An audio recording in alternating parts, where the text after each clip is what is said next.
என் viewers எல்லாருக்கும் வணக்கம். இன்றைக்கி வந்து ஒரு ஹெல்த்தான ஒரு டீ தான் நான் போட போகிறேன். என்ன டீன்னு நான் உங்கள்கிட்ட சொல்கிறேன். அதுக்கு தேவையானது என்னெல்லான்னு நான் இந்த இதில் தண்ணி வச்சுருக்கேன். அதுக்கப்புறம் இதில் வந்து சுகர் இருக்குது, இது பால் வச்சுருக்கேன், இங்கே டீ தூள் இருக்குது, கிராம்பு, இஞ்சி ஒரு துண்டு, அதுக்கப்புறம் ஏலக்காய் பொடி. இப்போ வந்து நம்ம ஃபஸ்ட்டு இஞ்சியை வந்து நம்ம தட்டிக்கலாம். சீவக்கூடியது இருந்தால் நீங்கள் சீவிக்கலாம். போதும். கிராம்பு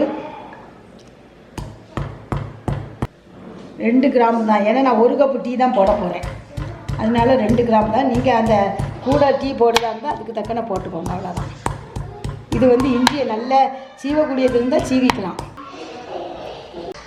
தண்ணி வச்சாச்சு. இதில் வந்து இந்த இஞ்சி பொடிச்சு வச்ச ஏலக்காவை போட்டுடலாம், கிராம்பை போட்டுடலாம், தேயிலை போட்டுடலாம். தேயிலை 1 கரண்டி தான் போடுறேன், ஏன்னா 1 கப்பு டீக்கு. இது வந்து கொஞ்சம் கொதித்து வரட்டும். 2 நிமிஷம் கொதிச்சாச்சு. இப்போ வந்து நம்ம பால் ஊற்றிக்கலாம். இது காய்ச்சின பால் தான். 5 நிமிஷம் ஆயிடுச்சு. இப்போ வந்து சீனி போட்டுக்கலாம்.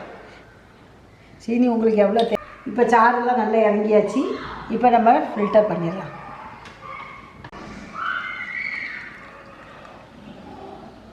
எப்போதுமே வந்து இந்த மாதிரி வந்த உடனே ஒரு கப்பு இல்லாட்ட ஒரு ஸ்பூனை வச்சு அப்படி லைட்டாக இந்த பண்ணி எவ்வளோ வருது அந்தாலும் இப்படியே புழிஞ்சு விட்டோம்னா நம்மளுக்கு கொஞ்சம் சாறு அவ்வளோ டீ தேங்காய் ஒரு ஆற்றி விட்டு இதில் ஊற்றிடலாம். சீனி உங்களுக்கு வேணும்னா கூட போட்டுக்கலாம். நான் எனக்கு குறைவாக தான் போட்டு குடிப்பேன், அதனால 1 கரண்டி போட்டேன்.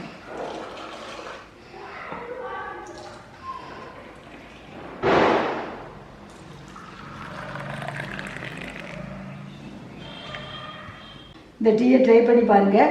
இது வந்து குடிக்க ரொம்ப நல்லா இருக்கும். ஏன்னா உங்களுக்கு எல்லாம் போட்டு நம்ம கொஞ்சம் நேரம் கொதிக்க விடுறதுனால அந்த சாரெல்லாம் இறங்கி நல்லாயிருக்கும். இதில் உங்களுக்கு மசாலா டீ வேணால் இதில் ஒரு பட்டையை போட்டுட்டா போதும், நல்லாயிருக்கும். ஆனால் எனக்கு வேண்டான்ட்டு நான் போடலை. சரி, ஓகே. இப்போ நான் டேஸ்ட் பண்ணி பார்க்க போகிறேன்.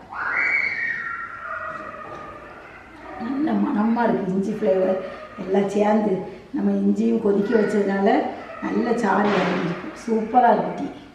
இந்த மாதிரியே நீங்கள் போட்டு பாருங்கள். ஏன்னா பிகினர்ஸுக்கெல்லாம் வந்து சிலவங்க வெறும் பாலில் போடுவாங்க. ஆனால் பாலில் போட்டு நம்ம இஞ்சியெல்லாம் ரொம்ப நேரம் கொதிக்க விட முடியாது.